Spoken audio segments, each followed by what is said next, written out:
reflexão com vocês, e eu quero usar como base Marcos capítulo 1, verso de número 45. Marcos 1, 45.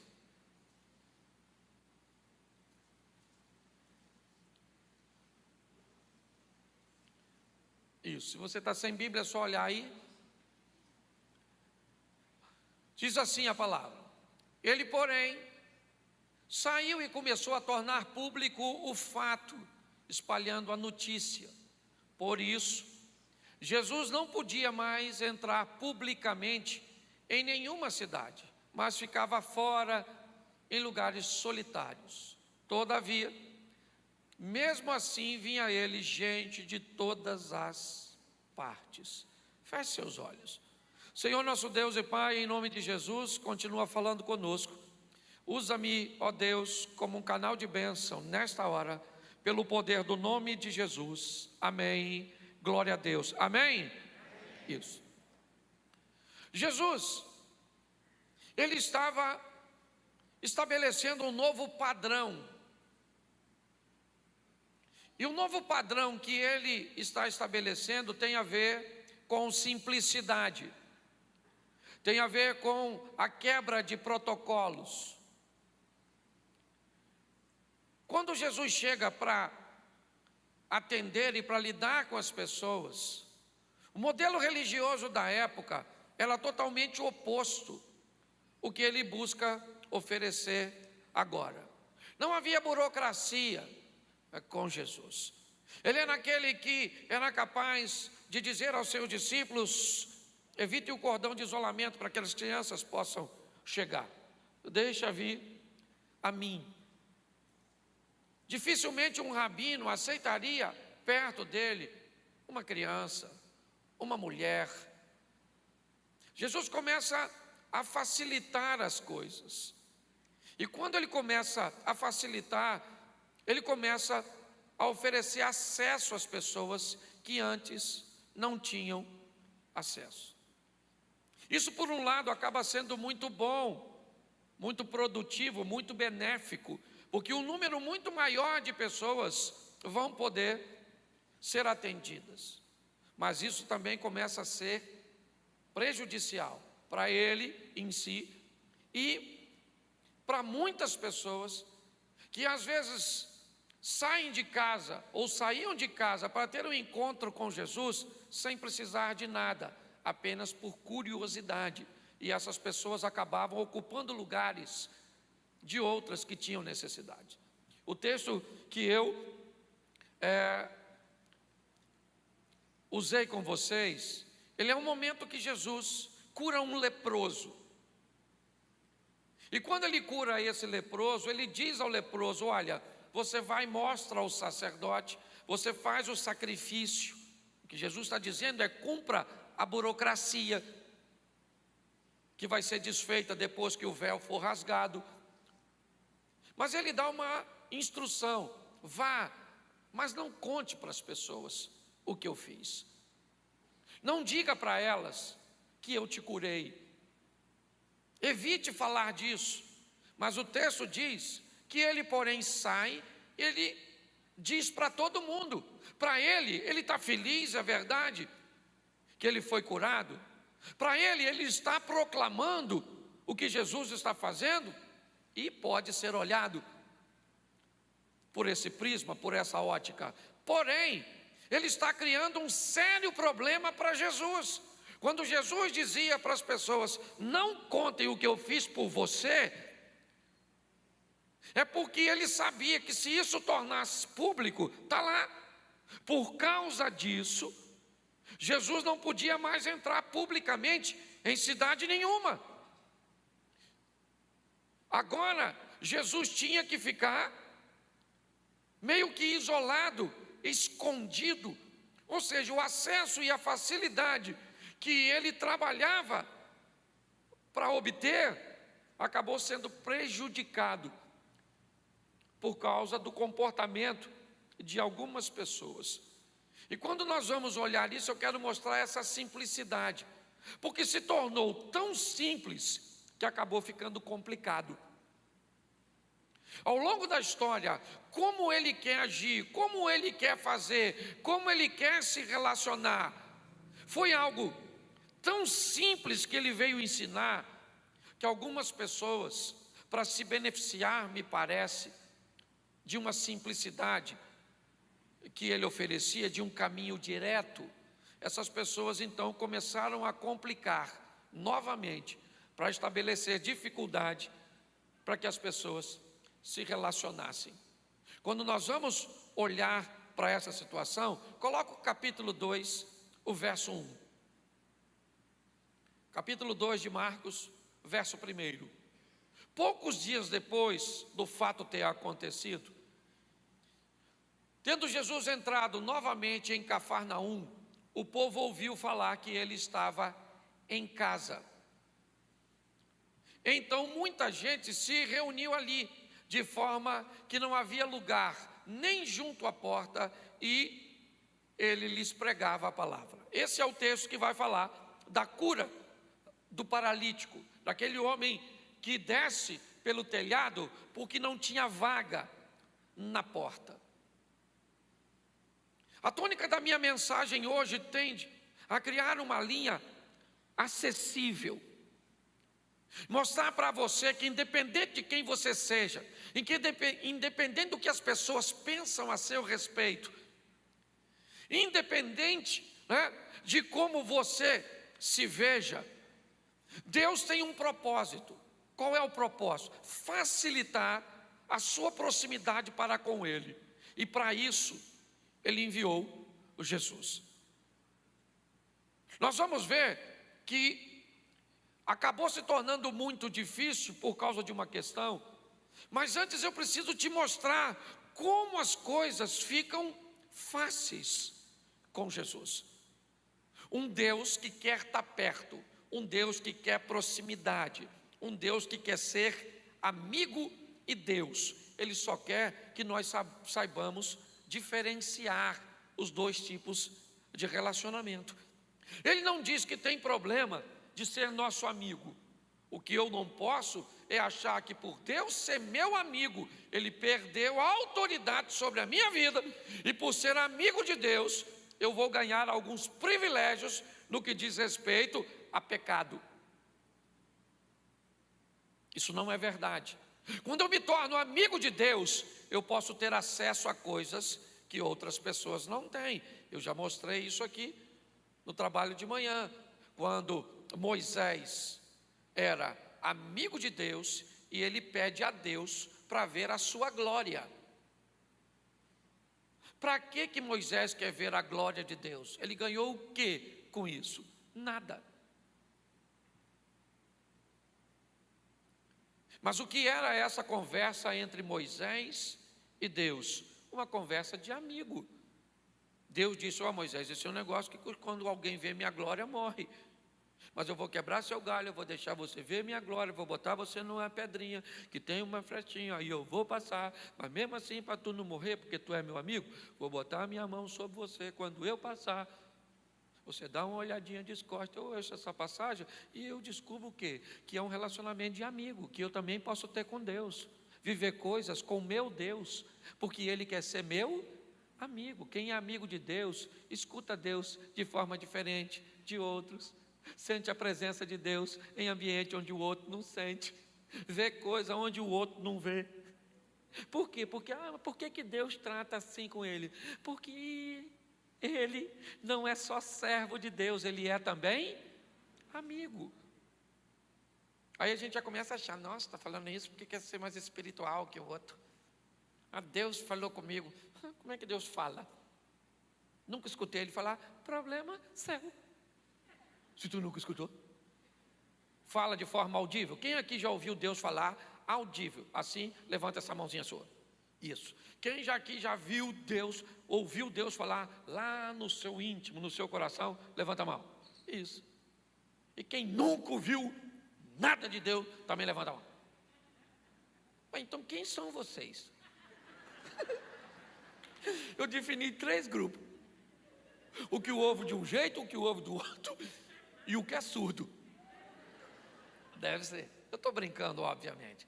O que eu quero te mostrar é que Deus tem um relacionamento para cada um de nós personalizado. Não use a métrica dos outros para estabelecer a sua. Para de querer que Deus faça na sua vida o mesmo modelo que faz na vida do outro. Um cara, ele chamou para quê? Aí, irmão, tu vai tomar conta do jardim, jardineiro, o Adão. E o outro, tu vai fazer um barquinho, o Noézinho. E o outro, rapaz, tu vai ser pai de uma grande nação, mas não tem filho. Pois é, por isso que eu entrei na sua vida, para fazer essa velhinha sua gerar um menino. Olha que beleza. E o outro mata gigante, e o outro corre até de anão. Isso aí, querido. Ontem eu vi o Subirá pregando, achei o maior barato. Ele estava falando de choro e lágrimas. E aí ele disse que o cara falou para ele que ainda bem que as Sagradas Escrituras diz: quem não chora não mama. Rapaz, eu fiquei impressionado como gente gosta de... Deixa eu falar uma coisa com vocês. É muito importante nós entendermos esse relacionamento personalizado. E eu gosto quando Jesus busca facilitar as coisas. Preste atenção. Ele facilita a vida de uma mulher que tem um fluxo sanguíneo e ela toca nele. Sim ou não? Sim ou não? Um judeu, quando viu o leproso, dizia o quê? Você sabe? O que ele gritava? Impuro, impuro, impuro. E saía de perto. O texto que nós lemos, de Marcos 1, antes do 45, um leproso vem até Jesus. E Jesus toca no leproso. Você consegue entender? Enquanto o outro saía correndo, gritando, ninguém se aproxime dele. Jesus se aproxima dele, toca no cara da lepra e não pega a lepra do cara. O cara é que fica purificado porque Jesus tocou nele. O que Jesus está mostrando é o quê? Tem gente que toca em mim. E tem aqueles que vão achar que não pode tocar em mim. Aqueles que acham que não podem tocar em mim, eu toco neles. Ele entra na casa de um rico, em Lucas 19, o Zaqueu. Mas ele para atender um pobre à beira do caminho, da mesma a Jericó. O propósito dele é facilitar a vida das pessoas. Nós vemos, por exemplo, ele expulsar demônios em Marcos 5. Ele curou um cego em Lucas. Ele ressuscitou pessoas como a filha de Jairo e o filho da viúva. Ele repreendia as tempestades. Note que o que Jesus começa a fazer, inevitavelmente, vai criar um grande problema. Vai chamar a atenção das multidões. Ele pode fazer? Pode. Mas sua popularidade não mudou quem ele era, nem sua essência. Mas a sua popularidade tornou muito difícil o acesso a ele. Por quê? Porque inevitavelmente a sua popularidade trouxe para Jesus todos os tipos de pessoas. Isso pode parecer positivo? Sim. Mas nós vamos ver que a multidão muitas vezes acaba atrapalhando e nós vamos precisar vencer a multidão para alcançar os nossos propósitos. Basicamente, em todos os exemplos que eu te dei aqui, Marcos capítulo 5, Jesus está indo para a casa de Jairo. O que tem em torno dele? Uma grande, e a mulher do fluxo de sangue tem que vencer a multidão para alcançar Jesus. Olha bem, continuou fácil, ele pode fazer, mas o que eu tenho que fazer? Superar o obstáculo para chegar nele. Ele continua fazendo, ele é o mesmo, ele não muda. A multidão simplesmente é que mudou e nós vamos ver isso um pouquinho mais à frente. Mas para nós termos êxito é muito importante nós entendermos que vamos ter que superar as multidões. Superar os obstáculos, aquilo que estabelece o distanciamento. Nós vamos ver em Jericó, o Zaqueu queria ver Jesus, mas o que tem lá? Uma multidão. Ele então sobe numa árvore. Em Jericó, o que acontece? Bartimeu quer ter um encontro com Jesus, e o que tem? Uma multidão. Quando Jesus está descendo para libertar aquele menino lunático, aquele menino que tinha um demônio. O que tem ao redor dos discípulos aguardando ele? Uma multidão. Quando nós vemos o texto, Jesus estava em casa em Cafarnaum, na casa da sogra de Pedro, e o que tem lá? Uma multidão. Inevitavelmente nós vamos ter que nos deparar com esse grande obstáculo, a multidão. Aquilo que veio facilitar, que era o acesso fácil, começa a ficar difícil, porque agora fica difícil se aproximar dele. É sempre uma multidão, ele está sempre blindado, não dá para chegar lá.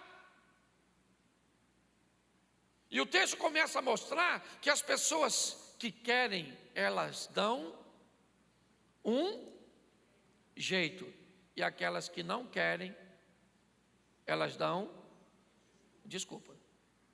Quem quer dá um jeito, meu irmão. Quem quer dá um jeito de estudar, de aprender, de melhorar, de fazer. Quem quer dá um jeito. Mas a desculpa é mais fácil do que o jeito. Quando nós vamos olhar para a vida das pessoas, inevitavelmente, hoje eu não sei qual é a sua multidão.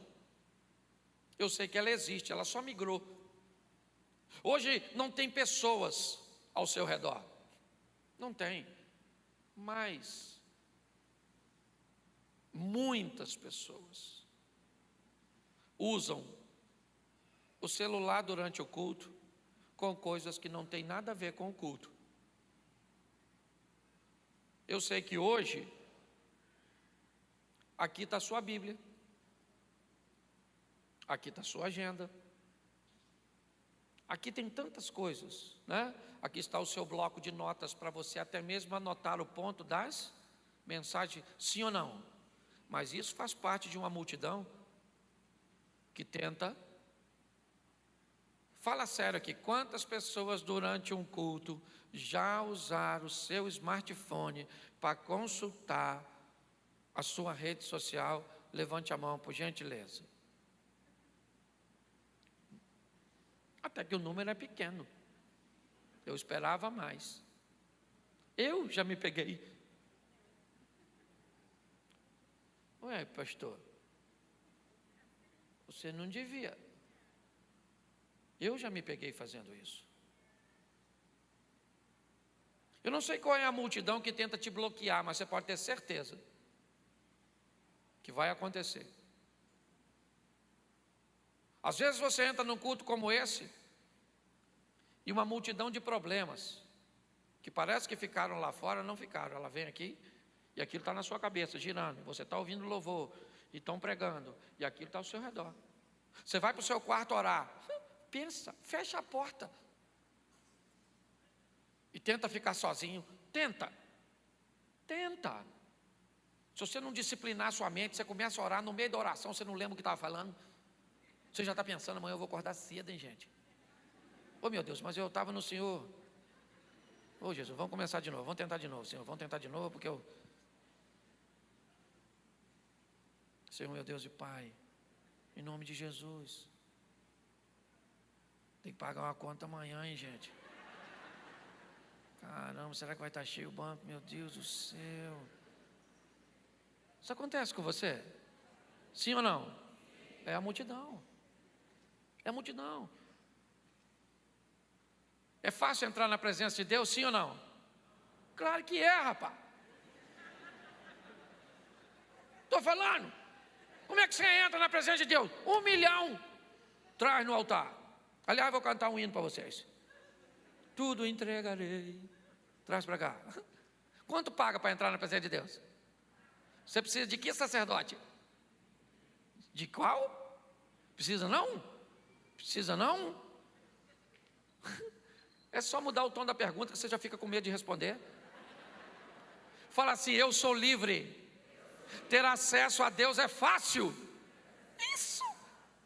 Ah, não pode ter pecado para ter acesso a Deus. Ah, não. Então como é que ele vai ouvir pelo menos a sua primeira oração? Falei, Senhor. Eu fico até sem graça assim. Só escuta mesmo. Primeiro eu queria saber como é que é tanta gente. E eu às vezes falo assim. Por quê? Porque também é meu amigo. Aliás, Deus é o meu melhor amigo. Aliás, Deus, eu acho que no fundo é meu único. Único. Eu fiz uma postagem de uma foto. Estão filmando isso? Vocês viram uma postagem no meu Instagram? Com a camisa do Brasil na Avenida Paulista? Sim ou não? Você sabe quantas pessoas deixaram de me seguir naquela noite? 63 mil pessoas.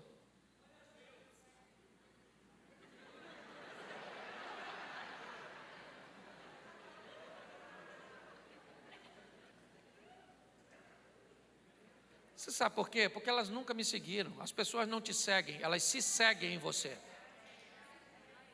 No fundo, querido, a maioria das pessoas vão embora. E muitas ficam e só pode ver a gente morrer. Mesmo que sejam muito fiéis. Nós temos que entender que o único amigo que temos de verdade, nossa pastor, agora só acabou com a amizade. Não, continua com os seus amiguinhos. Eles são maneiros. Mas quer ver? Ali nessa rua aqui, na mesma rua aqui, nós estamos na rua do cemitério. Vida e morte, na mesma rua. É a igreja trazendo vida, o cemitério levando a morte. Isso. Por melhor que o cara seja. Ó, eu amo minha mulher de paixão. E eu acredito que ela também me ama. Mas se eu morrer, você vai comigo até onde? Até quem morrer lá. E se estiver chovendo, está arriscado você nem subir, para não sujar o pé. E depois? Volta para casa. Chateada, sim ou não? Sim. Meu marido morreu. Aliás, é uma das orações que eu mais faço todos os dias. Senhor, não deixe essa mulher ficar viúva. Eu oro por ela todos os dias.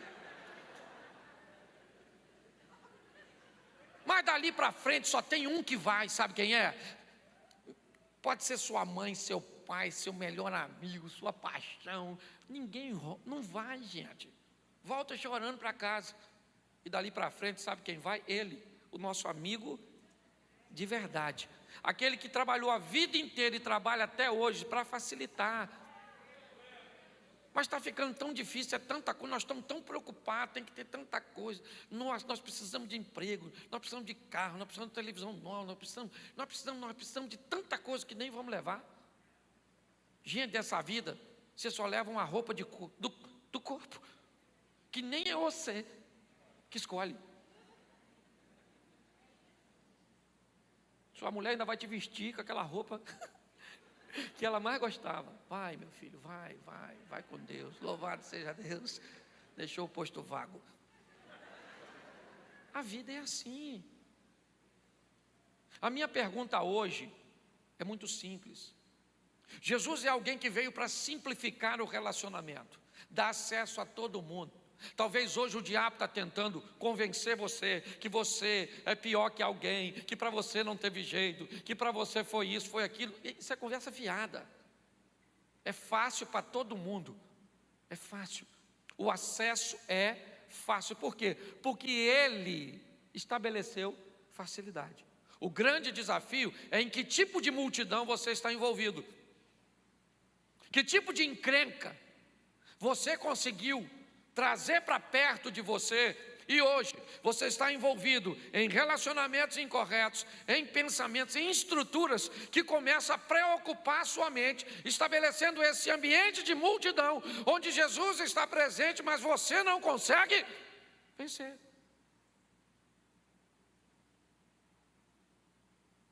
Quando nós olhamos para esses homens de Marcos 2, o que eles veem? O local onde Jesus está. E o que eles não veem? Jesus. Jesus está lá? Está. Ele está lá dentro. Como é que você sabe que ele está lá dentro? Por causa da multidão que está em volta da casa. Mas e aí? Eu preciso chegar lá. Mas não vai dar para chegar por causa daquela multidão. Pois é, mas nós temos que chegar lá. nós vamos vencer essa multidão. Elas estão, né, ou ela está ocupando os lugares de entrada. Mas nós vamos abrir um buraco no teto e nós vamos entrar com o nosso amigo pelo teto. Mas nós vamos superar a multidão que está lá fora e vamos nos colocar, ou colocar o nosso amigo lá dentro. Eu não sei o que você está enfrentando hoje. Eu só sei que todos nós temos a multidão. Talvez hoje faça parte da sua multidão uma crise familiar. Talvez faça parte da sua multidão uma crise financeira. Talvez faça parte da sua multidão uma enfermidade. Eu não sei. Eu sei que inevitavelmente essa facilidade que Jesus buscou sempre trazer, toque em mim, eu toco em você, se você é rico, se você é pobre, se você está na rua, se você está em casa, se você é desse jeito, se o outro pensa isso sobre você, acha que você deveria morrer apedrejado, vem cá, eu tenho uma solução para você. Eu acho que nós estamos dificultando demais o caminho. É muito importante você olhar para você mesmo e dizer: esse negócio da graça é extraordinário, porque não é por merecimento, é porque Ele é bom, Ele resolveu fazer por mim. Saia daqui hoje, Elisa, vem para cá. Saia daqui hoje com o propósito de vencer a sua multidão. Elas aparecem do nada, trazendo angústia, trazendo tristeza, trazendo solidão, tentando convencer você de que você não tem direito, de que não vai acontecer na sua vida. Isso é muito comum. Eu acho que às vezes acontece comigo para que eu possa conhecer. Tem dia que eu levanto, ela sabe, eu falo com ela e digo: filha, hoje eu estou triste demais. Esses dias eu levei um abraço aqui de um irmão extraordinário, num momento muito difícil. Por quê? Por causa da multidão. Ela vai tentar impedir você de ter um encontro com Jesus. Ela não vai sair da frente. É você que tem que furar o bloqueio. Descubra se você vai achar um ponto de escape numa árvore, num telhado, se você vai ser obrigado a rastejar para tocar nas vestes, se você vai ter que ser capaz de ludibriar os discípulos fazendo a segurança, como a mulher da filha endemoniada de Marcos 7:24. Jesus entra numa casa, diz que não quer atender ninguém, o sistema de segurança está montado, mas ela fura o bloqueio, vai até lá para ter um particular com Ele. Descubra o que está te separando de Jesus, porque essa foi uma estratégia montada pelo maligno. Hoje não tem gente para separar ele de Jesus, então tem as preocupações, tem as tecnologias, eu vou criar outras demandas. É importante nós entendermos isso, e talvez, enquanto eu estou falando isso, provavelmente agora, sua mente deve estar novamente, certo? Criando uma boa desculpa para te oferecer. Pastor, eu fumo. Pastor, eu ainda bebo. Eu ainda tenho umas coisas para acertar. Eu ainda estou fazendo isso. É uma boa desculpa. Aliás, se não vier do diabo, é sempre, ou não seria sempre uma boa desculpa. Vai haver muitas razões para que você se justifique bem. Essa é a grande verdade. Porque o propósito da desculpa é justificar a dificuldade. É difícil demais ser crente. Crente não pode nada. Como é que eu vou ser crente? Eu tenho que parar de fazer isso, eu tenho que parar de fazer aquilo, eu tenho que começar a fazer isso. Olha, eu já ganho pouco, eu tenho que ser fiel financeiramente. Ah, mas a única coisa que eu gosto é de uma cervejinha. Então eu começo a procurar a minha multidão. E aí eu vou criando meio que uma trincheira com ela. E eu vou posicionando ela aqui. E eu vou só posicionando. E agora, bom, isso aqui significa que eu não posso chegar até Jesus. A hora que esses bloqueios saírem daqui, sabe quando? Nunca.